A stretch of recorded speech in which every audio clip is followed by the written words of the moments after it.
getting some new information about a shooting at a high school down in Texas. 8 people are dead. A shooter is now in custody. For the last 36 hours, it is now spread about 10,000 acres here further west. So here's how it works. The city is going to pay off the county's half, $4.9 million.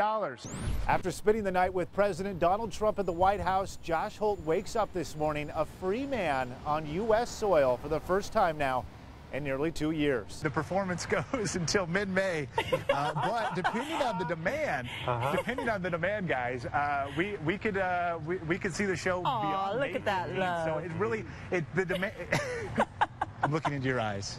You're very beautiful. You're not paying enough attention. Tell me everything. I'm the horse whisperer. So you think you can dance? I know what you're thinking, but I'm not going to be on this season. I know, despite my moves. But the traffic on this road in general is so heavy.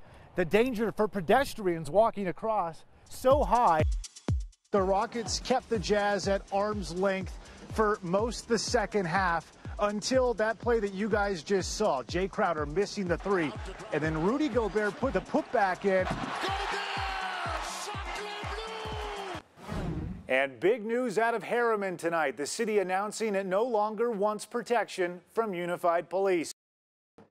Todd Snyder can't say much. 6 weeks. It's one shit.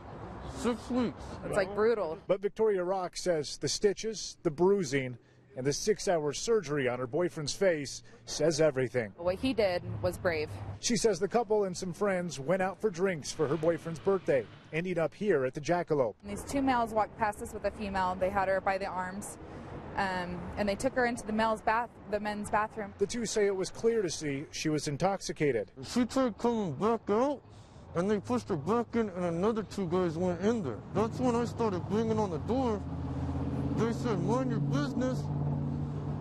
I said, "No, she needs to come out. It's not okay." Todd doesn't remember much of what happened after that, only that he ended up in the bar's back alley looking like this. He was screaming, like my jaw's broken. He was bleeding, gushing from the face. Victoria says workers from the bar then forced her boyfriend and her outside without giving them help, a fact the bar owner refutes. On the phone, the owner confirms the camera caught the punch that knocked Todd out, but didn't want to share that surveillance until police returned her calls. Every time he talks, his jaw's cracking, so we knew right there it was broken. Todd's friend Bryson didn't see it all go down, but found his bloodied friend walking out the back alley. He found out later what happened. He said that if it happened again, he would do it any other day. He won't stand for that. He won't tolerate it.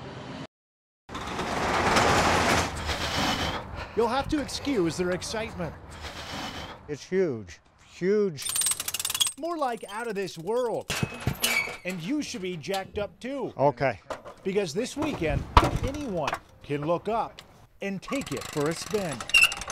This is the largest amateur telescope in the world. Roger that. And Roger Fry should know. The Stansbury Park Observatory director says what makes this so special, well, you're looking at it. It's the heart and soul of this telescope. Bought by a Utah truck driver and valued at well over $1 million, the telescope's mirror was originally made for a spy satellite in the 1980s. There was a small defect in it, a chip in the mirror. You can go up and look through that.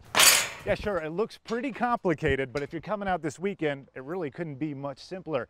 All you gotta do is take a look into this eyepiece and adjust the focus. I think there's a lot of jaws that are gonna be dropped when they look through this. 7 billion light years away, through this eye hole. You won't find anything like this anywhere else. But why Stansbury? They have strict ordinances in governing outside lighting to make sure that it doesn't inhibit the darkness of the skies.